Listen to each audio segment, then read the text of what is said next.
Step 6. We're entirely ready to have God remove all these defects of character. Why ask for something before we're ready for it? This would be asking for trouble. So many times addicts have sought the rewards of hard work without the labor. Willingness is what we strive for in step 6. How sincerely we work this step will be proportionate to our desire for change. Do we really want to be rid of our resentments, our anger, our fear? Many of us cling to our fears, doubts, self-loathing, and hatred because there's a certain distorted security and familiar pain. It seems safer to embrace what we know than to let go of it for the unknown. Letting go of character defects should be done decisively. We suffer because their demands weaken us. Where we were proud, we now find that we cannot get away with arrogance. If we are not humble, we are humiliated. If we are greedy, we find that we are never satisfied. Before taking steps 4 and 5, we could indulge in fear, anger, dishonesty, or self-pity. Now indulgence in these character defects clouds our ability to think logically. Selfishness becomes an intolerable, destructive chain that ties us to our bad habits. Our defects drain us of all our time and energy. We examine the 4-step inventory and get a good look at what these defects are doing to our lives. We begin to long for freedom from these defects. We pray or otherwise become willing, ready, and able to let God remove these defective traits.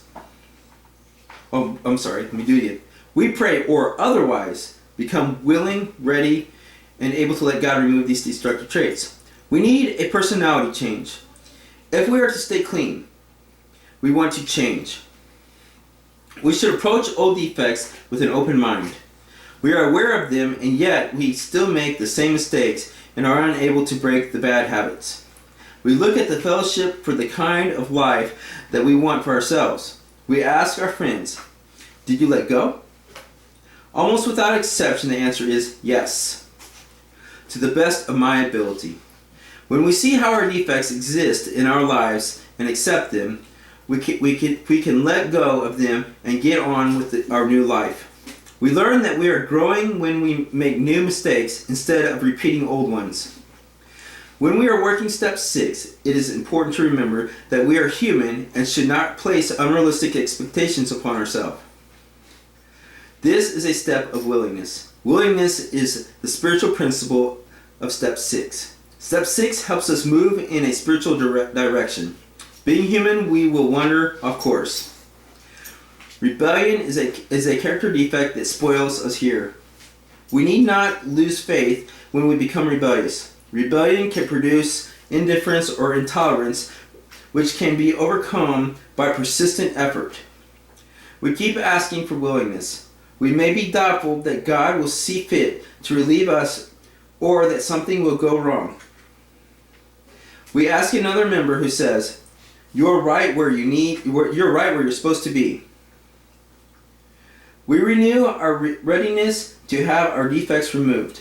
We surrender to the simple suggestions that the program offers us. Even though we are not entirely ready, we are headed in the right direction.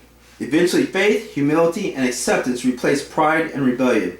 We come to know ourselves. We find ourselves growing into mature consciousness. We begin to feel better as willingness grows into hope. Perhaps the first time we see a vision of our new life. With this in sight, we put our willingness into action by moving on to step 7. Step 7. We humbly ask Him to remove our shortcomings. Character defects or shortcomings are those things that cause pain and misery for all of our lives. If they contribute to our health and happiness, we would not have to come to such a state of desperation. We had become ready to have God, as we understood Him, remove these defects. Having decided that we want God to relieve us of the useless and destructive aspects of our personalities, we have arrived at the 7th step. We couldn't handle the ordeal of life all by ourselves. It wasn't until we made a real mess of our lives that we realized we couldn't do it alone. By admitting this, we achieved a glimpse of humility. This is the main ingredient of step 7. Humility is a result of getting honest with ourselves. We have practiced being honest since step 1. We accepted our addiction and powerlessness. We found a strength beyond ourselves and learned to rely on it.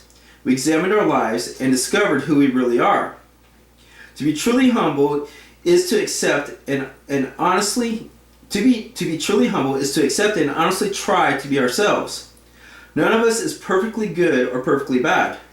We are people who have assets and liabilities. Most importantly, we are human. Humility is as much a part of staying clean as food and water are staying alive. As our addiction progressed, we devoted our energy toward satisfying material desires. All other needs were beyond our reach. We always wanted gratification of our basic desires. The 7th step is an action step, and it is time to ask God for help and relief. We have to understand that our way of thinking is not the way. We have to understand that our way of thinking is not the only way. Other people can give us direction. When someone points out a shortcoming, our first reaction may be defensive. We must realize that we are not perfect. There will always be room for growth. If we truly want to be free, we will take a good look at input from fellow addicts. If the shortcomings we discover are real and we have a chance to be rid of them, we will surely experience a sense of well-being. Some will want to get on their knees for this step. Some will be very quiet, and others will put forth a great emotional effort to show intense willingness.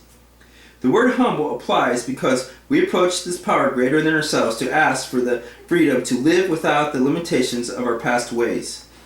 Many of us are willing to work this step without reservations on pure blind faith. Because we are sick of what we have been doing and how we are feeling, whatever works, we will go all the way. This is our road to spiritual growth. We change every day. We gradually and carefully pull ourselves out of the isolation and loneliness of addiction and into the mainstream of life. This growth is not the result of wishing, but of action and prayer. The main objective of step 7 is to get